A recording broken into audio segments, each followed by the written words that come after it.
ಸತೀಶ್ ಏನಾಗಿದೆ ನನ್ನ ತಂಗಿಯ ಕಣ್ಣಿಗೆ? ಏನೆಂದು ಹೇಳಲು ಸತೀಶ್? ಆ ಕಣ್ಣಿಗೆ ವಿಷಪರಿತ ಔಷಧಿ ಕಣ್ಣಿನವಳ ಪದರಿಗೆ ಸಿಡಿದಿರೋದ್ರಿಂದ ತನ್ನ ದೃಷ್ಟಿಯನ್ನೇ ಕಳೆದುಕೊಂಡಿದ್ದಾನೆ.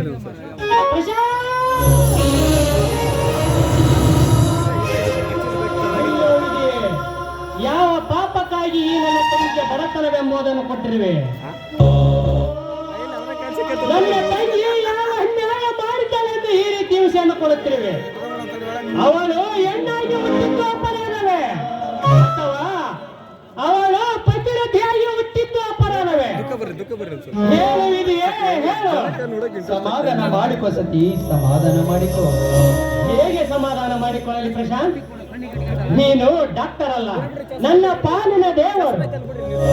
ನನ್ನ ತಂಗಿಯ ಕಣ್ಣು ಮರಳಿ ಬರುವ ಹಾಗೆ ಮಾಡು ಪ್ರಶಾಂತ್. ನೀನು ನೋಡು ಸತಿ, ನಿನಗೆ ಹೇಗೆ ತಂಗಿ ಎಂಬ ಮಮಕಾರಿ ಇದೆಯೋ ಅದೇ ರೀತಿ ನನಗೆ ಅತ್ತಿಗೆ ಎಂಬ ಪ್ರೀತಿ ಇದೆ. ನಾನೇನು ಮಾಡಿದೆ? ಆ ವಿಷಭರಿತ ಔಷಧಿ ಕಣ್ಣಿನವಳ ಪದರಿಗೆ ತಿಳಿದಿರೋದ್ರಿಂದ ಕಣ್ಣುಗಳಲ್ಲಿ ದೃಷ್ಟಿ ಬರುವ ಬಹಳ ಕಡಿಮೆ ಇದೆ ಸತಿ, ಕಡಿಮೆ ಇದೆ.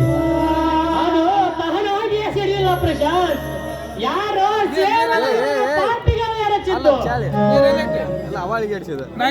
ನೋಡಿದೆಯಾ ಪ್ರಶಾಂತ್ ಈ ಕಲಿಯುಗದ ಆಟವನ್ನು? ನಮ್ಮ ಪಾಡಿಗೆ ನಮ್ಮನ್ನು ಬದುಕಲು ಬಿಡುತ್ತಿಲ್ಲ ಈ ಸ್ವಾರ್ಥ ಶ್ರೀಮಂತ ಸಮಾಜ.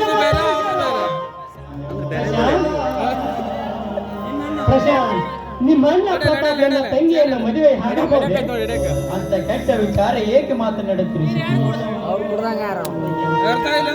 ಒಂದು ವೇಳೆ ನಿನ್ನಣ್ಣ ನನ್ನ ತಂಗಿಯನ್ನು ಕೊರಡೆ ಎಂದು ಕೈ ಬಿಟ್ಟರೆ ಅವಳನ್ನು ಮತ್ತಾರು ಮದುವೆ ಆಗುತ್ತಾರೆ ಪ್ರಶಾಂತ್. ಅಯ್ಯೋ, ಅಳಬೇಡ ಸತೀಶ್, ಅಳಬೇಡ. ಆ ರೀತಿ ಏನಾಗೋದಿಲ್ಲ. ನನ್ನ ಶ್ರೀ ರಾಮಚಂದ್ರನಂತವನು ನಿನ್ನ ತಂಗಿಯನ್ನು ಮದುವೆ ಆಗಿ ಆಗುತ್ತದೆ.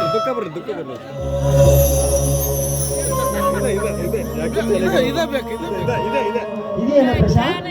ನಾಳೆ ಮದುವೆ ಇರುವಾಗ ಲಗ್ನ ಪಂದ್ಯಕ್ಕೆ ಹಂಚೋದನ್ನ ಬಿಟ್ಟು ಈ ರೀತಿ ನಿಂತಿರಲ್ಲ? Committee switch off.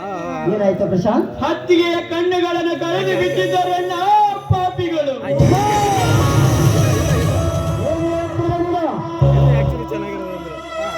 ಹೌದು ಪ್ರತಾಪ್, ಪವಿತ್ರ ಕಾಡಿನಲ್ಲಿ ಕಟ್ಟಿಗೆಯನ್ನು ಮಾಡುತ್ತಿರುವಾಗ ಯಾರೋ ಪಾಪಿಗಳು ಹಿಂದಿನಿಂದ ಬಂದು ಕಣ್ಣಿಗೆ ಏನೋ ಎರಚಿ ಹೋಗಿದ್ದಾರೆ.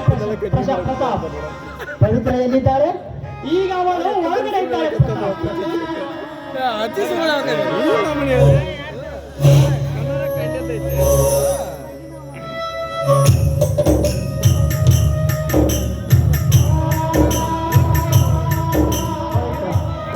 ಹೇಗಾಯ್ತು? ನಿನಗೆ ಈ ರೀತಿ ಮಾಡಿದ ಪಾಪಿಗಳು ಯಾರು? ಯಾರಂತ ಹೇಳಲಿ ಪ್ರತಾಪ್? ಯಾರಂತ ಹೇಳಿ? ಮೋಸದಿಂದ ನನ್ನ ಕಣ್ಣಿಗೆ ಏನು ಹಚ್ಚಿ ಹೋದರು. ಆದ್ರಿಂದ ನನ್ನ ಕಣ್ಣುಗಳು ಕಾಣಿಸ್ತಾ ಇಲ್ಲ. ಕಣ್ಣುಗಳು ಉರಿತಾ ಇದೆ ಪ್ರತಾಪ್, ಕಣ್ಣುಗಳು ಉರಿತಿದೆ. ಇದಕ್ಕೆ ಕಾರಣ ಬೇರೆ ಯಾರು ಅಲ್ಲ, ನನ್ನ ಗುರವೈರ್ಯಾದ ದಂಡಾದರೆ ಇದಕ್ಕೆಲ್ಲ ಕಾರಣ.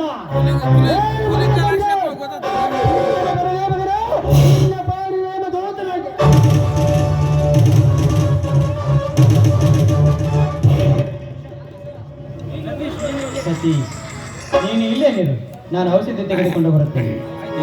ಈಗ ಹೋಗಿ ಬಾ ಪ್ರಶಾಂತ್. ಇನ್ನೇನು ಕೆಲವು ಕ್ಷಣಗಳಲ್ಲಿ ಬಾರಮ್ಮ, ಹೋಗೋಣ ಮನೆಗೆ.